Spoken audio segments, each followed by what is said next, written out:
Assalamualaikum warahmatullahi wabarakatuh. Welcome back to my YouTube channel lagi. Kembali lagi bersama Ega Pratama. Tentunya channelku Ega Pratama Official. Alhamdulillah ya, sudah beberapa bahkan hari ini aku masih lancar banget bikin konten. Ya meskipun kalian nggak paham tentang isi konten aku, ya nggak apa-apa lah. Semoga bisa menghibur aja. Yang bagi kalian yang cari motivasi nyeleneh, boleh kalian nonton video ini ataupun video-video aku yang lainnya. Karena mungkin ada orang-orang yang suka dengan konten ini dan ada juga yang nggak suka. Kan itu relatif ya, tergantung orang-orangnya seperti apa. Oke, jadi ya nggak masalah. Buat kalian nggak suka boleh skip aja. Buat kalian yang suka langsung tonton ini sampai habis kalau bisa ya. Amin, amin. Guys, bagaimana kabar kalian? Semoga sehat selalu, semoga panjang umur, semoga rezeki. Dan bagi kalian yang kena musibah di luar sana, semoga cepat terselesaikan, terlewati, dan kembali lagi normal seperti sedia kala dan bisa selalu bahagia dimanapun kalian berada. Amin, amin. Dan ya episode kali ini aku akan membahas tentang Sagittarius lagi ya, tentang sifat Sagittarius, dan mungkin ini akan relate ke kalian, akan sama dengan kalian ataupun juga mungkin nggak sama karena masing-masing orang berbeda-beda, tapi ada sifat yang hampir-hampir sama, mungkin peristiwanya juga akan sama dengan kalian. Jadi jangan kemana-mana, tetap di next video selanjutnya.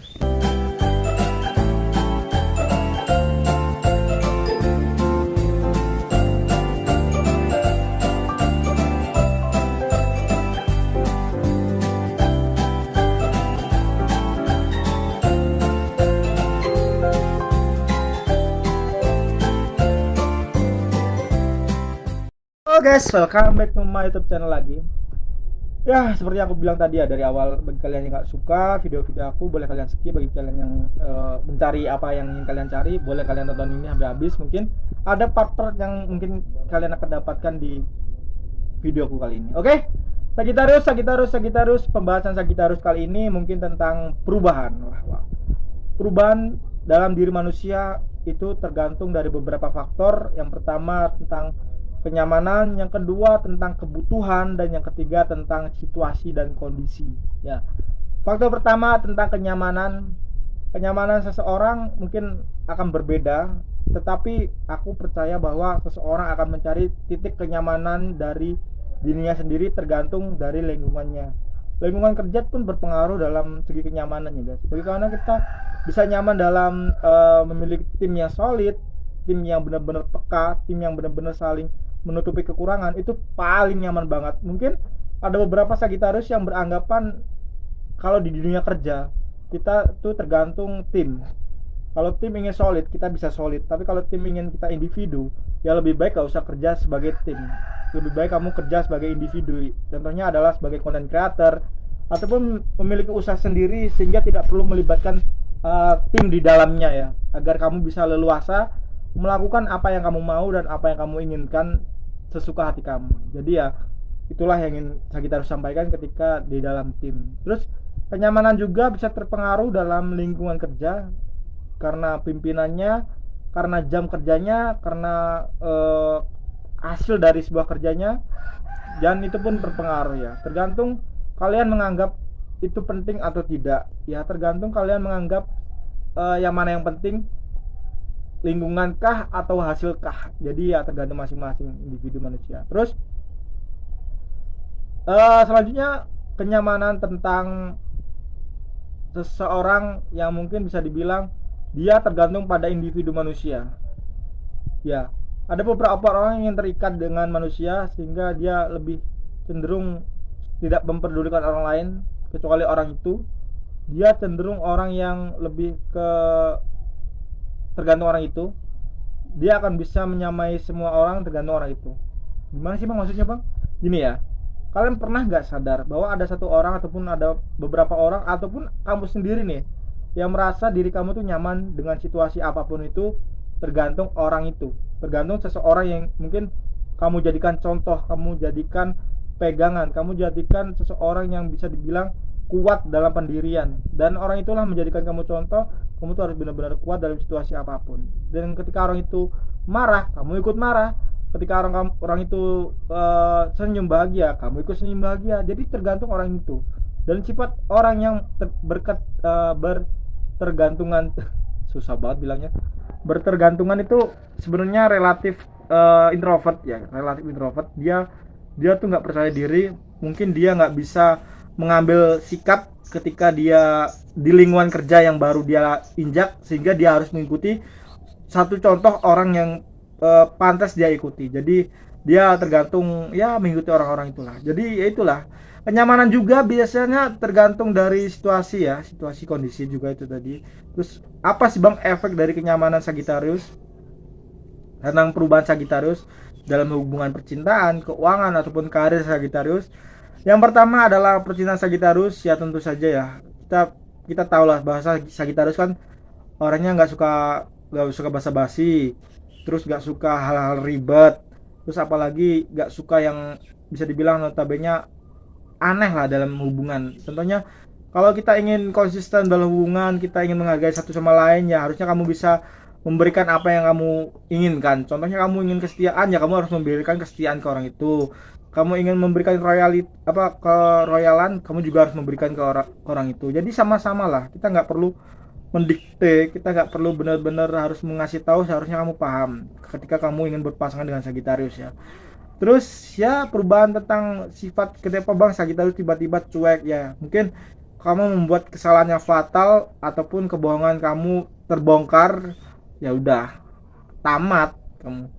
Sagittarius susah banget kembali. Mungkin Sagittarius akan kembali ketika Sagittarius benar-benar cinta mati sama kamu, benar-benar sayang mati, dan itu pun akan menggunakan logika juga. Sagittarius benar-benar bisa mempertimbangkan Sagittarius bisa kembali atau tidak, itu susah banget ya. Terus ya selanjutnya adalah tentang karir Sagittarius. Perubahan tentang karir menurut aku cukup 50-50% aja ya, karena Sagittarius tuh cenderung kreativitasnya diutamakan, kebahagiaannya pun diutamakan, dan benar-benar lingkungan kerja, rekan-rekan kerja pun diutamakan. Tergantung bagaimana kamu bisa mengambil situasinya Sagittarius ya. Karir Sagittarius tuh cenderung labil, karena Sagittarius tuh mementingkan orang lain juga, mementingkan dirinya juga, mementingkan egonya juga, mementingkan kebutuhannya juga. Jadi susah untuk mengimbangkan masalah karir tentang Sagittarius ya. Harus benar-benar bisa juga untuk mengontrol apa yang Sagittarius mau ya. Jadi ya harus benar-benar bisa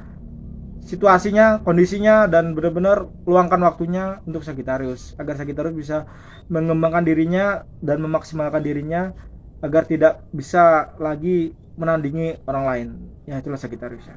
Semoga karir Sagittarius kedepannya lebih-lebih mantap lagi, lebih-lebih berhasil lagi, dan bisa bermanfaat untuk orang sekitarnya. Amin, amin. Terus masalah keuangan, perubahan masalah keuangan Sagittarius tergantung juga mood dia ya. Mood Sagittarius kan tipikal zodiak yang labil banget, apalagi masalah keuangan, apalagi masalah keuangan Sagittarius cenderung lebih ke berkorban untuk orang-orang yang mungkin lebih membutuhkan uang itu daripada dirinya sendiri. Meskipun pada endingnya Sagittarius tuh merengek karena kehabisan uang, ya itulah Sagittarius. Sifat manusiawi sih sebenarnya Sagittarius. Ya tergantung kalian mengambil dari sisi mananya. Ketika kalian melihat Sagittarius itu tipikal zodiak yang paling boros ya. Itulah. Ya perubahan mungkin setiap individu manusia bisa dibilang bisa dibilang terikat oleh tali silaturahmi, terikat oleh sesuatu benda, terikat oleh beberapa waktu. Karena aku rasa manusia itu bisa berubah ketika dia membutuhkan sesuatu. Manusia itu berubah ketika dia benar-benar meminta pertolongan. Ya itu nggak rahasia lagi dah, udah benar-benar hal yang umum. Contohnya teman kalian dah yang minjem uang, tiba-tiba dekat, tiba-tiba nyapa, tiba-tiba bla bla bla bla basa-basi, ujung-ujungnya minjem uang. Bukan teman aja, kerabat-kerabat mungkin yang dulunya no respon, yang dulunya hilang tanpa kabar, tiba-tiba pengen butuh ataupun sesuatu yang dia butuhkan tiba-tiba datang. Ya itulah perubahannya. Ketika kita melihat sudut perubahan dari sisi negatif, mungkin kita akan dapatkan buruk sangkanya aja, akan mendapatkan kebencian aja. Tapi ketika kita ngambilnya dari sisi positif, ya mungkin kita hanya bisa melihat ya udahlah, kita hanya bisa membantu semampu kita. Ya mungkin orang itu membutuhkan bantuan kita akan bantu semampu kita gitu ya. Jadi tergantung bagaimana kalian mengambil sudut perubahannya aja. Terus nih, ada nih cerita yang menurut aku agak aneh. Ada satu orang yang menurut aku pengalamannya tuh kurang banget, tapi orang itu sok tahu sok tahu, sok berkuasa, sok ingin diperhatikan, sok ingin dihargai, sok ingin dibilang apa ya, disegani. Tetapi anehnya orang itu tuh lupa atas batasannya. Dia lupa dengan dirinya sendiri bahwa dirinya tuh sebenarnya tidak mampu, dirinya tuh sebenarnya butuh orang, tapi dirinya tuh bisa dibilang sok lah. Jadi ya perubahannya adalah tiba-tiba baik, tiba-tiba menyapa, tiba-tiba menawarkan sesuatu tumbangan dan lain sebagainya, tiba-tiba bla bla bla basa-basi. Ya mungkin aku nggak mengejas orang ini ya, karena memiliki sifat seperti itu kan individu manusia kan tergantung takdirnya manusia. Kita nggak bisa mengubah seseorang untuk apa hal yang kita inginkan, karena kamu tidak pernah akan bisa membayar waktunya, waktu sebelum kenal kamu gitu ya. Jadi nggak akan bisa merubah sesuatu yang mungkin sudah tertanam di dirinya, jadi sulit banget ya.